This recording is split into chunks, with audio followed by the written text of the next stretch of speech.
Okay, so I'm being told we should really be on the lookout for this next stage because apparently, this is where the magic happens. It's Magic Man. Whoa, dang, good animation there, Magic Man. Alright, so, very jovial stage theme this time, and of course bright lights.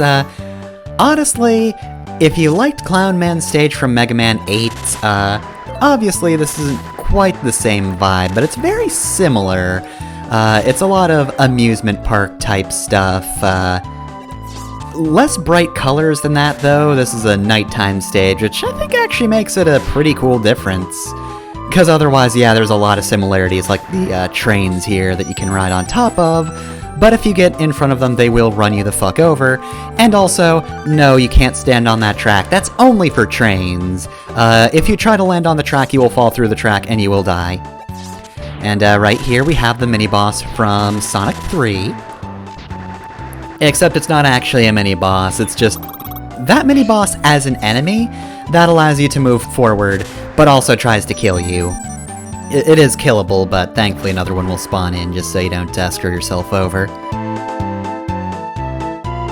So, after a pretty tricky jump, we've got Magic Man stage, which, as I said, I like the vibe of it. It's similar to Clown Man stage, which I did like, but a lot of that was sort of the graphical prowess of the PS1.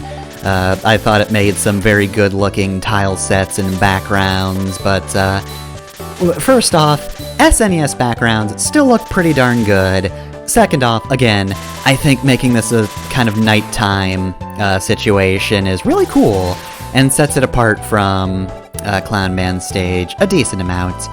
Of course, we don't have quite the elaborate, like, theme park setup that Clown Man stage did, like, before. We had the trains and all that, but we also had, like, the pirate guys, but we don't have a ship to go through, which... That's one thing that's definitely inferior to me about this stage over Clown Man is, compared to Clown Man, rather, is just... That's a pretty good boat, right? I like the theme park boat. I think it was just kind of a neat attraction. Whereas this stage is more about, like, all of that stuff being in the background, right? For the most part. We do now have platforms that are just cards standing up, which is kind of funny, actually. But it's not bad, I'm gonna say. It's a very solid stage. And yeah, this is where you can stand, but if there's no yellow beneath it, you fall through like that. I'm surprised that there was there an example of this? I feel like they didn't really demonstrate this before letting this be a gimmick that kills you. But this is definitely the trickier platforming stage, or that part of it was, rather. More tricky platforming than the beginning, which was just ride the trains. Oh, and by the way, if you didn't like Clown Man stage, I do apologize, but again, the trains are back, and so are the bells. I will admit, though, the kind of concession they did to fit the bell guys in for the SNES version is actually pretty good. I kind of like the guy coming out of the door, but, you know, still solid design. Honestly, I feel like this being so similar to Clown Man stage is actually kind of neat, just because you can kind of compare, you know, just the general aesthetic of Mega Man 8 to the aesthetic of Rockman and Fort. Anyway, though, here's Magic Man. He's a fucker. He is kind of a counter boss, as you might have noticed.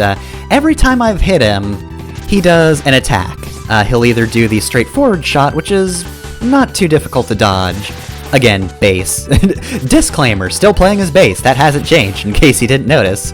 But then he tries to throw an egg at you, and that'll release little pigeons, which can be difficult to hit. Can you guess what I'm about to say? It's not as bad as bass. You can destroy the egg in midair, but diagonals help with that more than the shot. Really, the power shot, rather, Mega Man's Buster, whatever it's called. As I was attempting to say before I interrupted myself, his trickiest attack is the cards, because I don't think he uses the cards as a counter.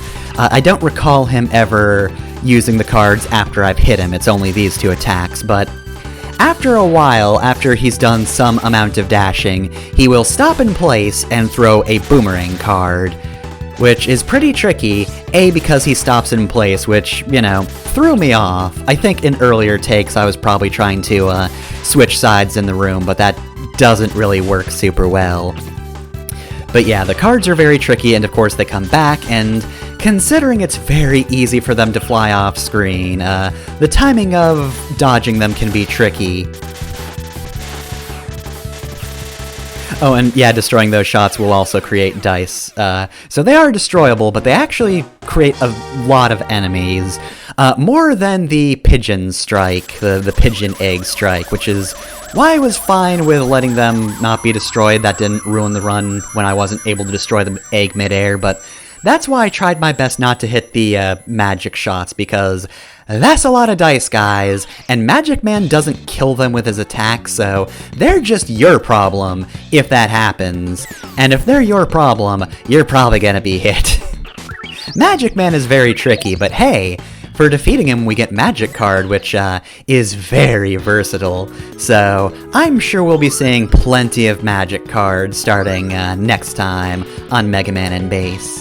You know, considering Magic Man lost, I do think we missed the Magic Hour, though. This was not a time period in his favor.